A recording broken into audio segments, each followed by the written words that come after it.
OK, c'est bon. L'enregistrement est lancé. Alors, comme je le disais, aujourd'hui, nous avons lu 2 Samuel, chapitre 11 à 13. Et comme vous pouvez le voir, le nom, le titre que Sourceview, le lecteur Sourceview a donné à cette section, c'est les échecs de David. Les échecs de David. C'est cette partie de 2 Samuel, cet chapitre 11 à 13 de 2 Samuel relate en quelque sorte le début de la fin de David. Le début de la fin de David. Lorsque nous avions lu 1 Samuel et la première partie, c'est-à-dire chapitre 1 à chapitre 10 de 2 Samuel, nous avons été beaucoup édifiés par comment David réussissait dans toutes ses entreprises, comment David prospérait, comment Dieu était avec David. Nous avons vu combien de fois David était quelqu'un d'obéissant, combien de fois David était quelqu'un de bon. David avait un bon cœur. David était obéissant. David consultait toujours l'Éternel avant de faire quoi que ce soit. Et nous avons été édifiés par sa manière de faire. Nous avons vu que sa réussite et son succès étaient intimement liés au fait que David était obéissant et que David s'était attaché à la parole de Dieu. David s'était attaché à la loi de Dieu. David s'était attaché à Dieu lui-même. Nous avons vu que c'est cela qui était la source et le moteur même de sa réussite et de son succès. Et Dieu a permis que ces choses soient écrites pour que nous puissions en tirer instruction. Aujourd'hui, nous lisons les phases ou bien, les saisons un peu sombres de la vie de David. Si nous avons été édifiés par ses réussites, par son succès, Dieu veut également que nous soyons édifiés par ses échecs, par ses chutes. Et c'est ce que nous avons lu dans ces chapitres 11 à 13 du 2e livre de Samuel. Les saisons de la vie des hommes, la vie d'un homme est divisée en plusieurs saisons. Nous avons vu la saison faste, où tout allait bien pour David, où tout était nickel, où il était un leader, où il était respecté de tous, où Dieu était avec lui, où il faisait des prodiges, où il allait et vainquait. Dieu était avec lui. Et aujourd'hui, nous avons lu les pages sombres de son histoire. Comme pour dire que David est un homme finalement et il peut toujours chuter. Il est un homme, il est faillible. Et ces chapitres 11 à 13 nous l'ont montré. David a chuté, David est tombé, David a péché. Tout comme nous aussi dans notre marche, nous pouvons pécher, nous pouvons chuter. Nous voyons ici que David également a chuté. En fait, ce passage que nous avons lu aujourd'hui m'a fait remarquer quelque chose rapidement. Ce que j'ai remarqué et ce que j'ai compris, et le Seigneur m'avait déjà donné un peu cette pensée-là en fin de semaine passée, je pense le dimanche ou le samedi, je ne sais plus, où j'ai compris en fait que Dieu n'est pas étonné du fait que nous, les hommes, nous puissions tomber. En fait, Dieu a tellement été habitué, d'accord, au fait de voir les gens tomber, au fait de voir les hommes pécher, au fait de voir les hommes chuter, que en fait, ça ne l'étonne plus. Vous voyez? Ce n'est pas un scoop. Ça ne choque pas Dieu que nous, les hommes, nous tombions. Non. Il a tellement vu ce schéma-là se répéter au cours de l'histoire que les hommes tombent, que les hommes chutent, ça n'a rien d'extraordinaire devant Dieu. Absolument rien d'extraordinaire. Il sait que nous sommes faillibles et que nous pouvons tomber. En fait, ce n'est pas le fait de tomber le problème. Mais quand nous tombons, qu'est-ce que nous faisons après? C'est ça le véritable problème. Et c'est ça la différence. Lorsque nous lisions l'introduction au deuxième livre de Samuel, lorsque nous lisions l'introduction avant de commencer la lecture du chapitre, du livre proprement dit, voyons qu'il y a eu une comparaison qui a été faite entre David et Saül. Saül est tombé. David aussi est tombé. Vous voyez, ce n'était pas les mêmes contextes, ce n'était pas les mêmes choses. Mais tous les deux, ils sont tombés. Mais ce qui est différent ici et ce qu'on peut remarquer, c'est qu'est-ce qu'ils ont fait après leur chute. Nous voyons, dans 1 Samuel, nous voyons que lorsque Saül tombe, qu'est-ce qu'il fait? Il se cherche des excuses. Il se trouve des alibis. Il se trouve des préceptes, des prétextes, pardon. Il ne reconnaît pas rapidement. Il ne reconnaît pas qu'il est tombé. Il ne reconnaît pas ses fautes. Il ne reconnaît pas qu'il a péché. Non. Il cherche des excuses. Il veut justifier pourquoi il est tombé. Au lieu de se repentir et de reconnaître que, j'ai fait quelque chose de mal. Je n'ai pas suivi à la lettre ce que l'Éternel m'avait ordonné. J'ai désobéi. C'est tout ce que l'Éternel attendait de Saül. Mais Saül sait chercher des excuses. Il sait chercher des excuses. Même lorsque Samuel est venu pour lui dire, toi, Dieu t'a dit de faire ci et tu as fait ça. Il n'a pas tenu compte des reproches de Samuel. Non, il a cherché des excuses. Il a cherché des excuses. Il a cherché des alibis pour couvrir sa faute. Pour se faire, pour protéger son image auprès de ses hommes, auprès du peuple. C'est ce que Saül a fait. Mais lorsque David est tombé, nous le voyons. David, il est tombé un peu par négligence. Il est tombé un peu par négligence. Mais lorsqu'il est tombé, lorsque le prophète Nathan est venu pour lui dire, écoute, David, voilà ce que dit l'Éternel.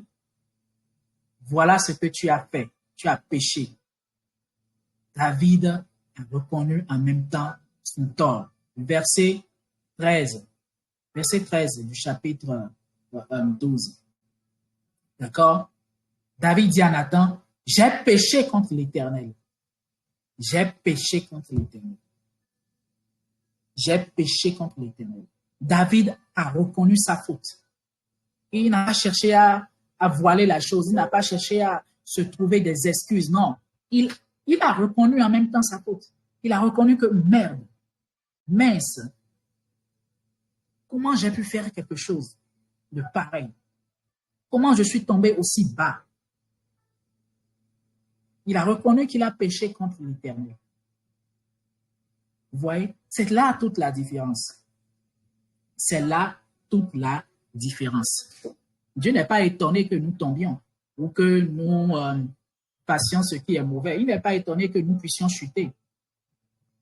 Mais ce n'est pas la chose qui lui fait le plus mal. Ce qui lui fait le plus mal, c'est que nous restions à terre, que nous refusions de revenir à lui. que nous refusions, d'accord, de nous repentir. C'est ça qui lui fait mal. La Bible dit qu'il y a plus de joie dans le ciel pour un pécheur qui se répand, d'accord, que pour 99 justes qui n'ont pas besoin de repentance. Donc, en réalité, lorsque nous tombons, lorsque nous péchons, ce n'est pas ça qui fait le plus mal au Seigneur, mais c'est que nous restions à terre, c'est que nous demeurions dans le péché, c'est que nous refusions de revenir vers lui. Je pouvais dire, si mon peuple sur qui est invoqué mon nom, si mon peuple sur qui est invoqué mon nom, si mon peuple sur qui est invoqué mon nom, si mon peuple sur qui est invoqué mon nom.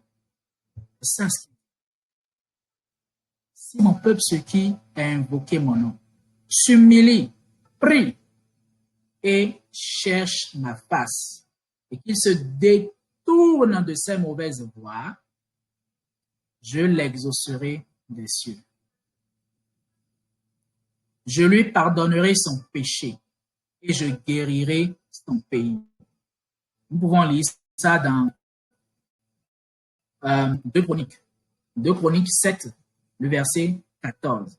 Si mon peuple sur qui est invoqué mon nom s'humilie, prie et cherche ma face, et s'il se détourne de ses mauvaises voies, je l'exaucerai des cieux. Je lui pardonnerai son péché et je guérirai son pays. Ce que dit la parole de l'Éternel. Donc, c'est ce que le Seigneur attend de nous. Que nous prions, que nous nous humilions, que nous recherchions sa face, que nous nous détournions, d'accord, de nos mauvaises voies. Et tout ça, en fait, c'est ce qu'on appelle la repentance. Donc, que nous nous repentions. Et si nous le faisons, il dit que il nous exaucera du haut des cieux. Il nous pardonnera notre péché. Et mieux, il nous guérira. C'est ce que dit la parole de Dieu. Et c'est ce que David a fait. David, lorsqu'il a péché, lorsqu'il s'est rendu compte qu'il avait péché, il n'a pas cherché des excuses. Il s'est humilié. Il a prié, il a jeûné. Et Dieu lui a pardonné. Dieu lui a pardonné. Même si après, nous voyons que, eh bien, le prophète Nathan lui répond, verset 14, eh bien, l'Éternel a passé sur ton péché. Tu ne mourras pas. Donc, l'Éternel lui a pardonné. Toutefois, comme par cette affaire, tu as fourni aux ennemis de l'Éternel une occasion de le mépriser, le fils qui t'est né mourra. Donc, Dieu lui a pardonné. Bien sûr, Dieu l'a repris. Il n'est pas mort. Mais le salaire du péché, c'est la mort. C'est-à-dire que même sous la grâce, même lorsque nous péchons et que Dieu nous pardonne et que nous revenons à lui, il y a les conséquences que nous devons gérer. Les conséquences restent là. C'est ça le danger avec le péché. Dieu peut nous reprendre, il nous pardonne, il efface, il oublie nos péchés, il oublie ce que nous avons fait de mal. Il nous reprend comme un père peut reprendre son fils qui lui a dit « Père, j'ai péché, j'ai fait telle chose de mal, s'il te plaît, pardonne-moi, reprends-moi. » Oui, Dieu est un père et il nous reprend. Il nous reprend. Lorsque nous revenons à lui d'un cœur sincère, lorsque nous nous repentons sincèrement, il nous reprend. Mais les conséquences du péché restent là. Et ça prouve que Dieu, bien qu'étant amour, est un Dieu juste. Et c'est ça. Dieu est amour, mais il est également un Dieu de justice. Il fallait que sa justice, d'accord, s'accomplisse également. Et c'est cela qui s'est passé avec le fils. Le fils de David qu'il a eu par Bathsheba, qui est mort. Mais Dieu les a consolés en leur donnant qui? En leur donnant Salomon. Nous voyons que le péché pour lequel s'est rendu coupable David a amené un grand trouble au sein d'Israël. Parce que lorsque nous avons lu la suite, d'accord, et lorsque nous allons continuer la lecture demain, nous voyons que des choses bizarres ont commencé par se produire dans la famille de David. L'un de ses fils qui viole l'une de ses filles, le frère de sa fille qui a été volée, qui se venge et tue son propre frère. Et nous allons voir que c'est comme ça, d'accord, que les choses, voilà, vont aller de mal en pire. Dieu a fait la grâce et Samuel est venu. Samuel a repris le trône. Et le règne de Samuel a été marqué par un règne de paix. Pendant toute sa vie, Samuel a été en paix avec les nations qui l'ont environné. C'est pour ça que le nom qu'on a donné à Salomon, qu'est-ce que je dis? Je veux dire ça, Salomon, hein? Salomon, je disais. David consola Bathsheba, sa femme. Il alla vers lui et s'unit à elle. Elle eut de nouveau un fils qu'elle appela Salomon, ce qui veut dire le pacifique. Salomon fait assonance avec paix. Donc, Salomon, le pacifique. Et David, lui aussi, il l'aima. David l'aima et il l'appela Yedidia. Yedidia qui signifie bien-aimé de l'Éternel. C'est-à-dire que l'Éternel aime Salomon. Et nous allons le voir pendant tout le règne de Salomon, comment l'Éternel a témoigné de son amour envers Salomon à cause de David, son père. À cause de David, son père. Mais quand Salomon, d'accord, quand le règne de Salomon est passé, quand Salomon est mort, nous avons vu que c'est là que les gros problèmes ont commencé pour Israël. Et il y a eu la division du royaume, avec le royaume d'Israël au nord, le royaume de Juda au sud, et tout est parti dans un désordre sans pareil. Et tout remonte à cet épisode-là, tout remonte au péché de David. Nous voyons donc que le péché, à cause du péché, à cause de notre péché, parce que nous sommes tombés, parce que nous avons fait ce qui est mal, les conséquences de nos péchés peuvent toucher même notre descendance sur plusieurs générations.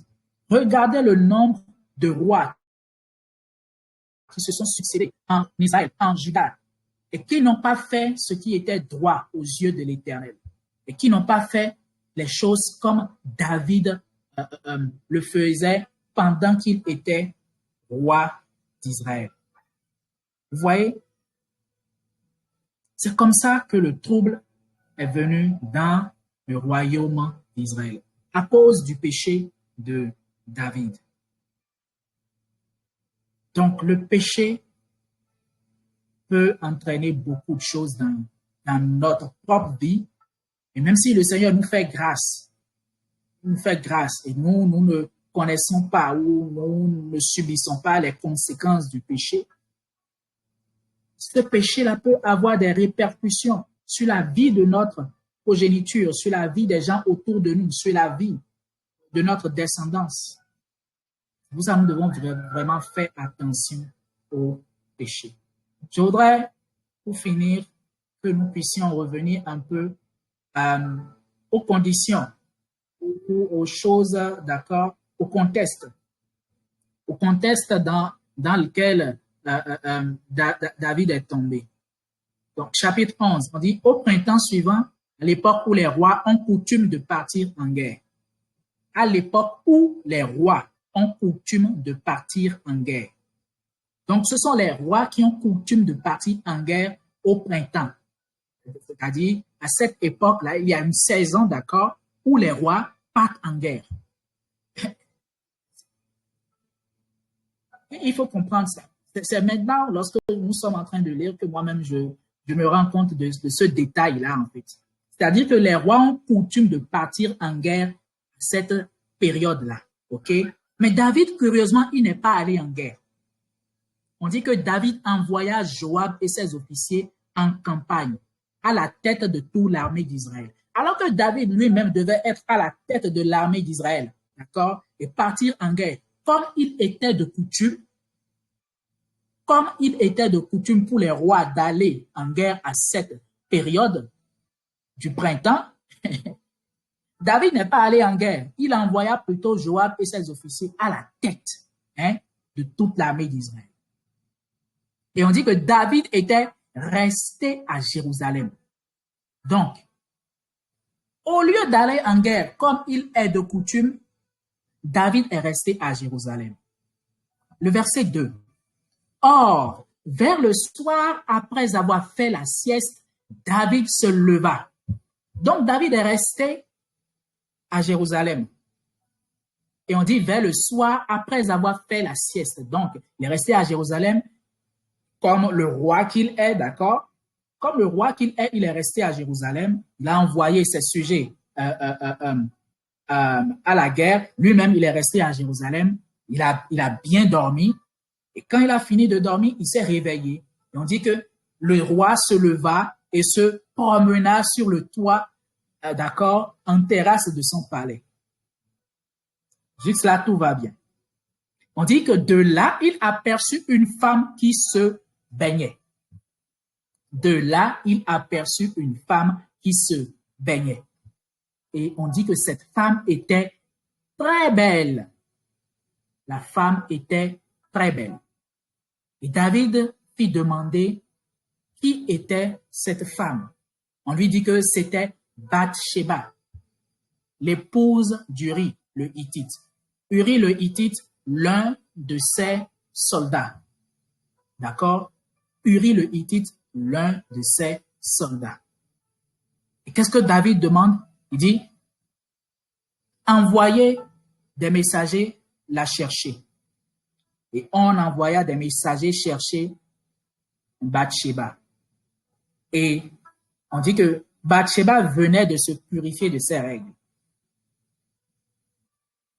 Puis, David connut Bathsheba. David connut Bathsheba. Donc, c'est comme ça que David est tombé. Mais revenons un peu sur quelques détails. Sur quelques détails.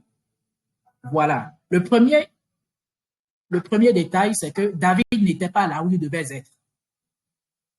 David n'était pas là où il devait être.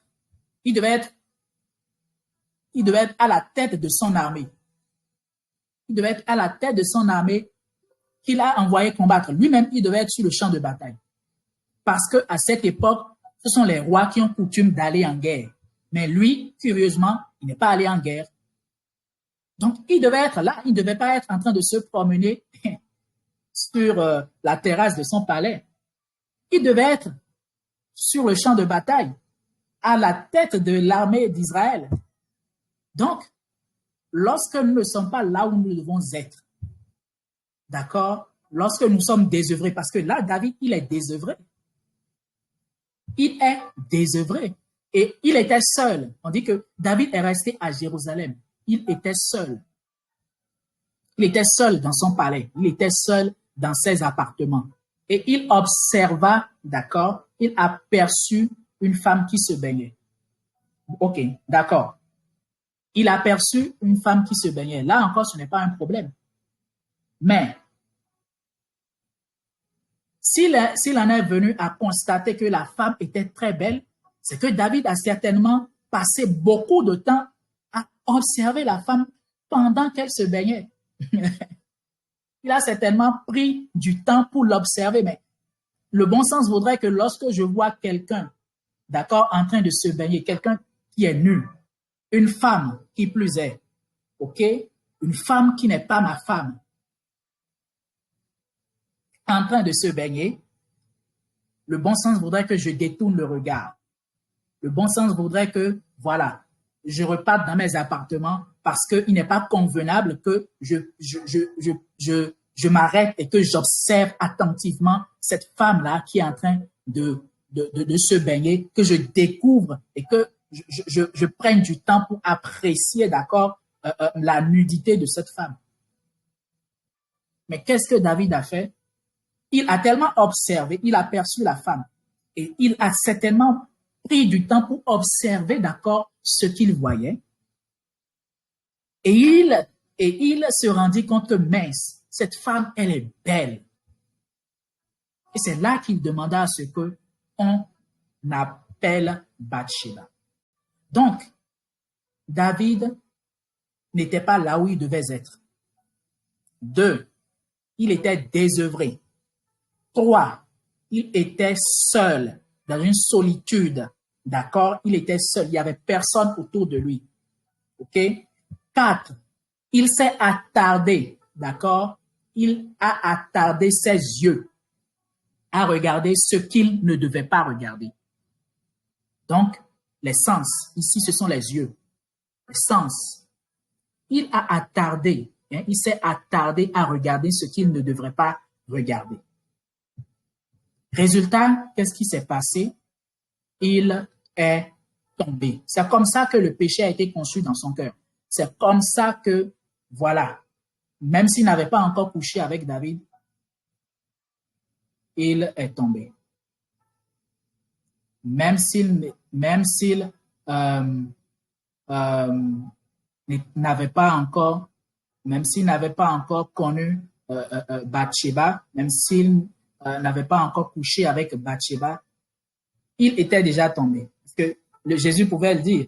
Si un homme, d'accord, voilà, dans son cœur ou dans ses pensées, d'accord, il a déjà cette idée-là ou bien cette pensée, d'accord, de coucher avec une femme qui n'est pas sa femme, eh bien, il a déjà commis l'adultère. Vous voyez? Et c'est depuis ce moment-là que David était déjà tombé. Et ce qui s'est passé n'est que le résultat de ce qui s'est passé, d'accord, n'est que le résultat de ce qu'il a déjà nourri dans son esprit. Et c'est comme ça, en fait, que nous pouvons tomber facilement. Et nous allons voir que très souvent, d'accord, c'est ça, c'est comme ça que nous tombons. Très souvent, c'est comme ça que nous tombons dans le péché. Pendant que nous sommes seuls, où il n'y a personne qui nous voit. Pendant que nous avons refusé de faire ce que nous devrions faire. Nous avons un travail à faire. Peut-être que nous devrions aller au boulot. Mais non, nous sommes restés là, à traîner sur le lit, à traîner sur la natte. Au lieu de nous lever et de vaquer à nos occupations, nous restons là, à traîner, parce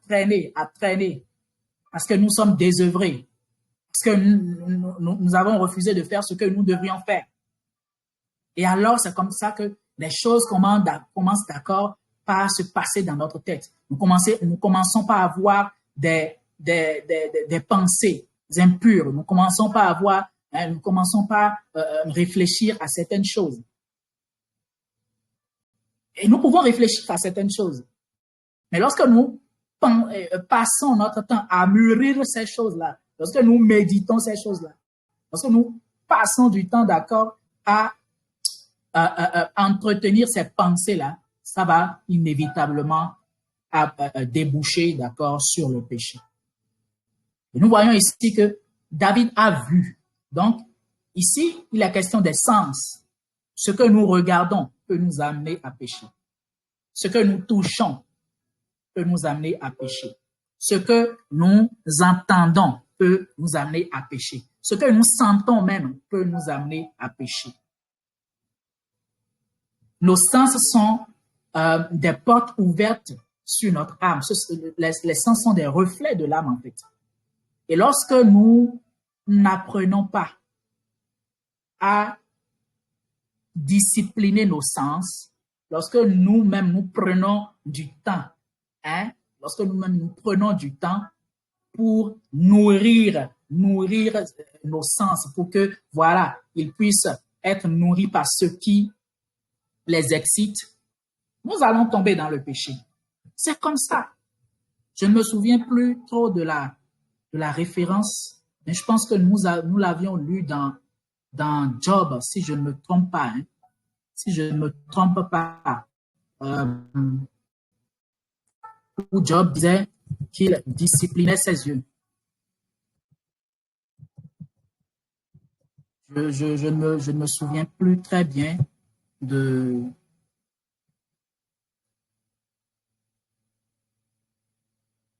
Je ne me souviens plus très bien de la référence. Je vais chercher. Je vais chercher. Ah voilà. Job, le chapitre 31. Job 31, verset 1. Il dit, j'avais fait un pacte avec mes yeux. Comment aurais-je pu porter mes regards sur une jeune fille? Ah, voilà. Job 31, le verset 1. J'avais fait un pacte avec mes yeux. Comment aurais-je pu porter mes regards sur une fille? C'est ce que Job dit. Nous allons essayer de lire dans la version Semeur pour voir. Version Semeur, Job 31, le verset 1 dit, « Pourtant, j'avais conclu un pacte avec mes yeux. Il ne devait jamais porter un regard chargé de désir sur une jeune fille. » Ça, c'est Job qui parle. « Pourtant, j'avais conclu un pacte avec mes yeux. Il ne devait jamais porter un regard chargé de désir sur une jeune fille. » Job dit, j'avais porté, hein, on va essayer de lire ici, je vais vous montrer. C'est Job, le chapitre 31. Job, le chapitre 31. On va dire la version Source View, on va voir comment est-ce que c'est libellé ici. Voilà.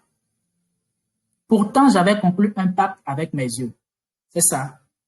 Il ne devait jamais porter un regard chargé de désir sur une jeune fille. C'est pareil avec la version Semeur. Donc, Source View utilise probablement la version Semeur de la Bible. OK?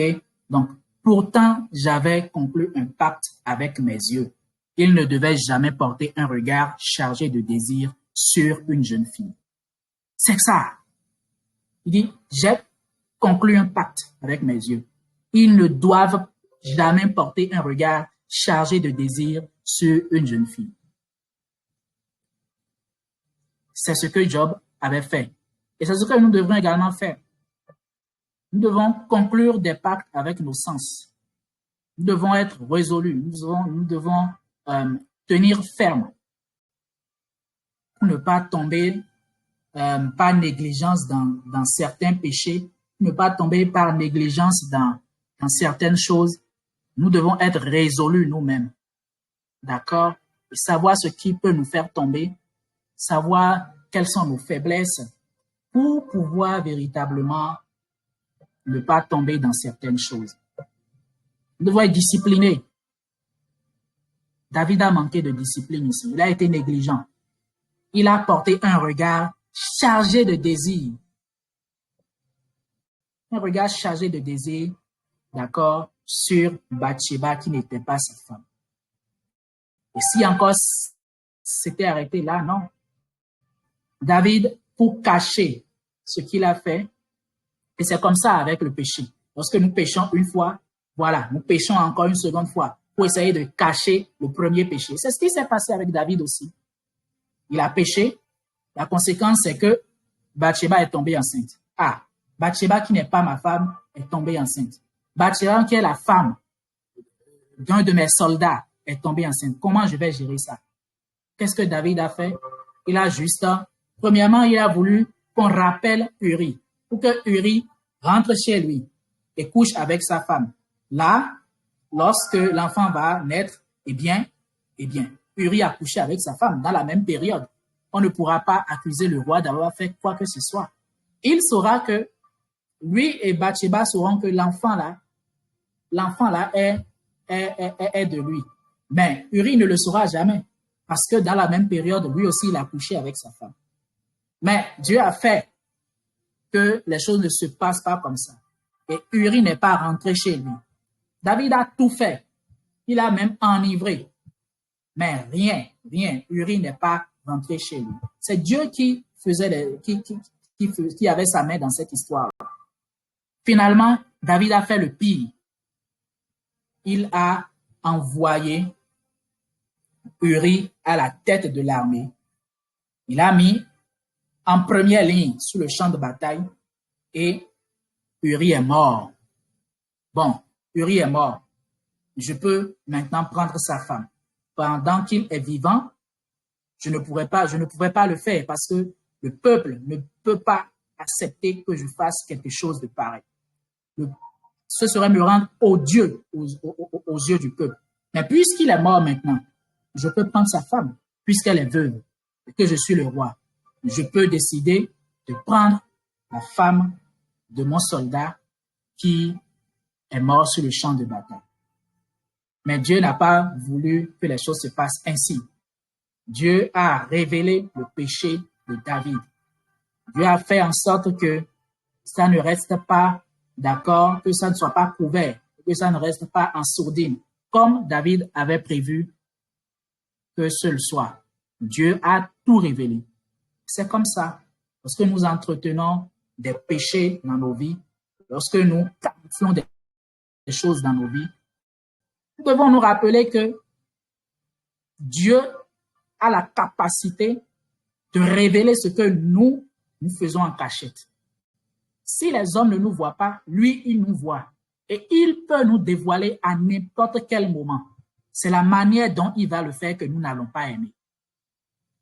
C'est la manière dont il va le faire que nous n'allons pas aimer. C'est pour ça, nous devons nous repentir. Nous ne devons pas nous amuser avec Dieu parce que c'est ce que Nathan lui a dit. Nathan lui a dit, tu as donné une occasion aux ennemis de Dieu de le mépriser. Et dans certaines versions, on dit que ce que Nathan disait en réalité, c'est tu as méprisé. Vous voyez, on pourrait comprendre, tu as montré beaucoup de mépris pour l'Éternel. Donc, en fait, David a montré beaucoup de mépris à l'Éternel parce que il a caché son péché, il l'a camouflé, il a usé de toutes sortes de ruses pour camoufler ce qu'il a fait. Il s'est repenti, c'est vrai, mais avant qu'il ne voie lui-même qu'il est tombé, avant que Nathan ne lui raconte l'histoire de l'homme riche et de l'homme pauvre, David n'avait pas encore compris qu'il avait péché, d'accord? Mais dans son inconscience, il camouflait ce qu'il avait fait de mal. Et Dieu dit, tu t'es montré très méprisant à mon égard, parce que tu as cru que tu pouvais, voilà, me tromper, parce que tu as cru que tu pouvais jouer à des jeux bizarres avec moi. Tu m'as vraiment méprisé, tu as été très méprisant. Et c'est pour ça que le fils qui t'est né là, il va mourir, il mourra. Parce que tu m'as méprisé, tu ne m'as pas respecté. Combien de fois nous ne méprisons pas Dieu par la vie de péché que nous menons? Combien de fois nous ne méprisons pas Dieu par notre négligence et par cette attitude que nous avons toujours à camoufler les choses que nous faisons, à être hypocrite. Combien de fois ne faisons-nous pas des choses pires que ce que David a fait ici? Si nous lisons ces choses, c'est parce que Dieu nous aime. Et en tant que Père, il nous enseigne ce qui est bien. Ce qu'il veut, c'est que nous puissions nous repentir et que nous fassions ce qui est juste, ce qui est bien. Que le Seigneur nous aide vraiment. Je pense que j'ai beaucoup parlé. J'ai beaucoup trop parlé, mais c'était important que nous puissions revenir sur ces choses-là. Parce que si nous lisons ces choses et que, voilà, ça ne nous dit rien, et qu'on les passe juste sous silence, ce ne serait pas bien. Et je vais m'en arrêter là. Et je prie que le Seigneur nous donne un cœur repentant. Parce que c'est après cela que David a été appelé l'homme selon le cœur de Dieu. Ce que Dieu veut, ce n'est pas que nous soyons des hommes parfaits. Nous ne pouvons pas être des hommes parfaits. Parce que nous sommes dans un corps qui nous empêche de l'être. Cette enveloppe corporelle nous empêche d'être des hommes parfaits, totalement droits devant Dieu. Vous voyez? Mais Dieu ne cherche pas des hommes parfaits. Ce qu'il cherche, ce sont des hommes sincères. Des hommes sincères. Des hommes qui sont vrais avec lui. Des hommes qui sont authentiques. Des hommes qui ne sont pas hypocrites. Des hommes qui l'aiment véritablement. Des hommes qui peuvent se repentir. Je l'ai toujours dit ici, la clé de la vie de sanctification, c'est la repentance. Ce que Dieu veut pour nous, c'est que nous nous repentions. C'est ça la clé d'une vie de sanctification. C'est la repentance. C'est cela que Dieu attend de nous. Dieu n'est pas étonné, comme je le disais, que nous tombions.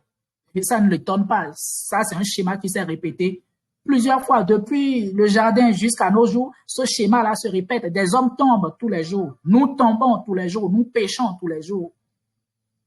Mais ce que Dieu veut pour nous, ce qu'il attend de nous, c'est que lorsque nous tombions, nous revenions vers lui et que nous demandions pardon. C'est ça qu'il attend de nous. Tout comme le fils prodigue, il a fait. Le fils prodigue, il est parti, il a fait sa vie, il a vagabondé. À un moment donné, il est rentré en lui-même, il a vu, mince, j'ai péché. Je vais retourner vers mon père. On dit que le père était, d'accord, déjà à la porte et il observait sur le chemin. Il jetait des coups d'œil sur le chemin pour voir si son fils reviendrait. Il était là, il observait, il attendait. Tout comme Dieu attend que nous revenions. Il attendait, jusqu'au jour où il aperçoit de loin son fils venir. Et qu'est-ce qu'il fait? Il court à la rencontre de son fils et il le serre dans ses bras. C'est ça que Dieu attend de nous, que nous revenions à lui. Que nous revenions à lui, parce que lui, il est prêt à nous reprendre. Il est prêt à nous reprendre. Il est prêt à nous reprendre. Il est prêt à nous reprendre. Nous l'avons lu dans 2 Chroniques 7, 14. Si mon peuple, ceux qui a invoqué mon nom, s'humilie, prie et cherche ma face, et s'il se détourne de ses mauvaises voies, je l'exaucerai des cieux, je lui pardonnerai son péché et je guérirai son pays. Donc, ce que Dieu attend de nous, c'est que lorsque nous tombons, nous puissions revenir vers lui. Nous nous repentions. Dieu veut des hommes vrais, des hommes authentiques, des hommes qui ne font pas de faux semblants devant lui. C'est ce qu'il attend de nous, c'est ce qu'il veut de nous. Il ne veut pas des hommes parfaits. Il ne veut pas des hommes parfaits. Il veut des gens qui puissent vivre sous son autorité et dans une dépendance totale de lui. Des gens qui puissent reconnaître leurs fautes et accepter son pardon. C'est ce qu'il attend de nous. Seigneur, nous voulons te dire merci pour ces chapitres 11 à 13 du deuxième livre de Samuel que nous avons lu. Seigneur, si ces choses ont été écrites, si tu as permis, Seigneur, que ces choses soient écrites et soient conservées pour que nous les lisions aujourd'hui, c'est parce que tu veux que nous en tirions des enseignements, des leçons. Nous avons appris beaucoup de choses. Tu nous as appris beaucoup de choses de la première partie de la vie de David, où il était obéissant, où il te consulte, où il réussissait dans toutes ses entreprises. Nous avons appris beaucoup de choses de sa foi, de sa témérité. Nous avons appris beaucoup de choses de sa persévérance. Nous avons appris beaucoup de choses de son amour pour ta loi et pour toi-même. Nous avons appris beaucoup de choses. Oui. De combien de fois il avait confiance en lui-même, mais également en toi. Nous avons appris beaucoup de choses de sa vie pendant que tout lui réussissait.